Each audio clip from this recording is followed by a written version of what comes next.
This is our 2010 Chevy Cobalt. Today I'm changing a front wheel bearing. We're gonna go passenger side. I've made a video about this before, but in the context of bearings and ball joints and control arms, it was a little bit long. This one's gonna be as clear and concise as I can be. I'm not very good at instructional videos, meaning I'm just some random guy on the internet that really isn't qualified. The reason I make it is I'm hoping it'll make you go, well, if that guy can do it, maybe I can pull it off. So I'm gonna bring you in, I'm gonna show you what I'm gonna do, and then we're just gonna knock this off in as quick a video as we possibly can. Here we go.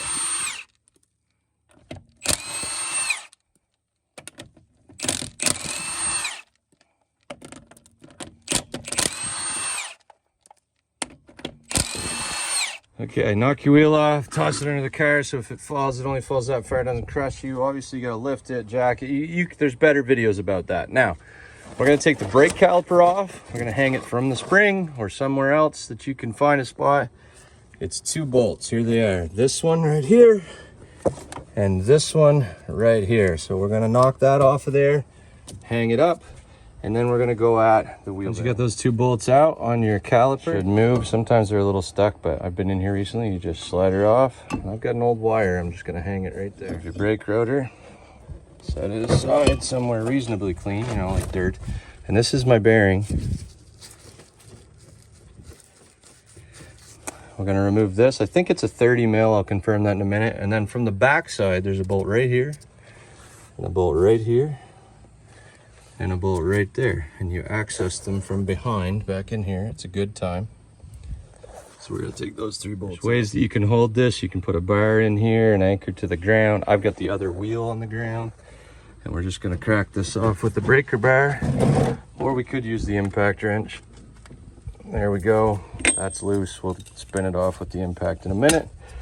These back here are 15 mil, so it's just a matter of finding the right configuration of socket and extension and ratchet. You can do it. Here we go.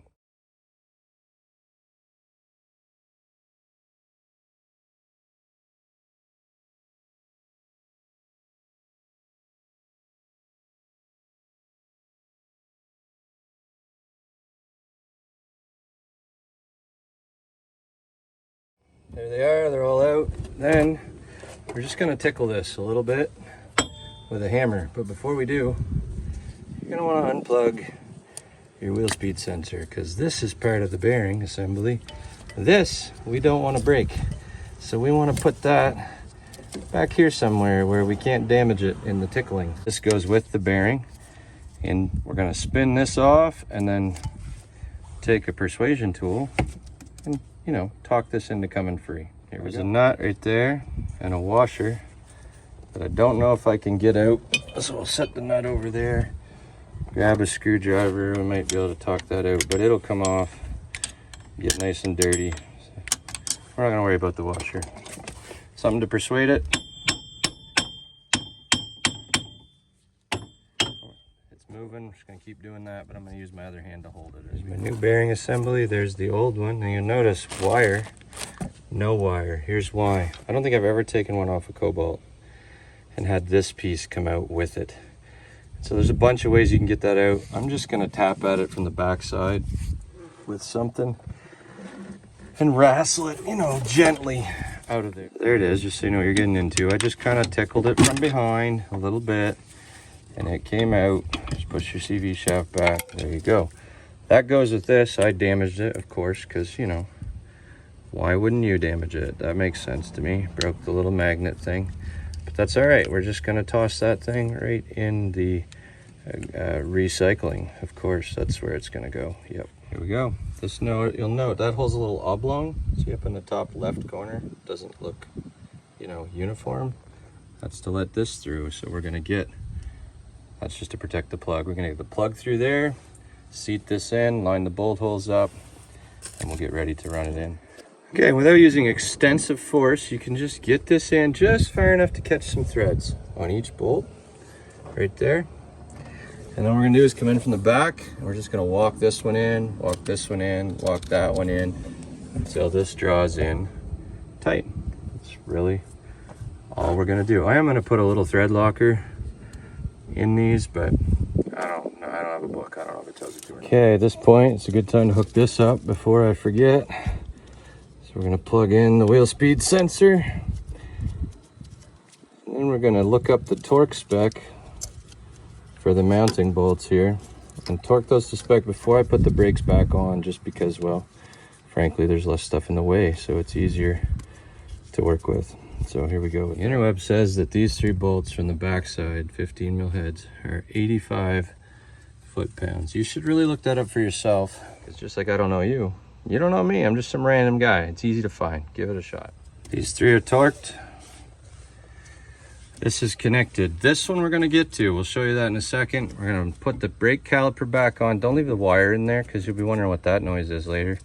Ask me how I know. So rotor, caliper, button those up, then wheel, then this. We'll caliper's back on. Internet says 85 foot-pounds for the bracket bolts and 25 for the slide pin bolts. And I did have mine out because I wanted to make sure the slide pins were, you know, sliding. I didn't show you that. So 25 and 85, that's what the internet says. All right, it's time to torque this, but I'm told that the best way to do that is with the wheel on the ground. So I've tightened that in, but not torqued it to spec.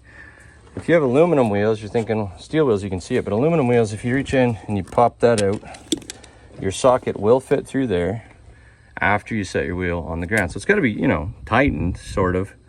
Wheel on, and then we'll go ahead and sit that on the ground. Yep. Take my 30 mil socket that, how do you lose a 30 mil socket? There you go. Right in there like that.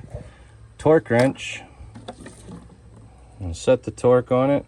And we're gonna go. Again, you should get in the habit of looking this up for yourself, but the torque on this, according to the internet, is 155 right there foot-pounds. And your lug nuts are 100. So we got that one, nice and easy. There it is. We're gonna do the lug nuts at 100 and we'll alternate. 1, 2, 3, 4, 5, done. And then the job's over.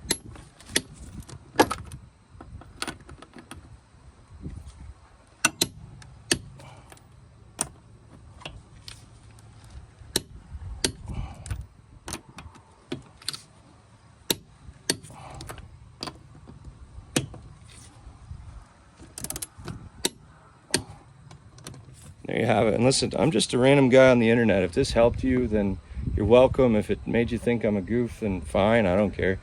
And if you're like, that was unhelpful, that's okay. But at least now you can see what it looks like and think, maybe if this guy can do it, I mean, maybe you can too. I don't know you, possibly you can. If it helped you out, my teenage daughter always says, hey Dad, if you tell him to subscribe, eventually you might be able to buy a coffee from YouTube like once a year. So, you know, there's that. If it helped, good luck.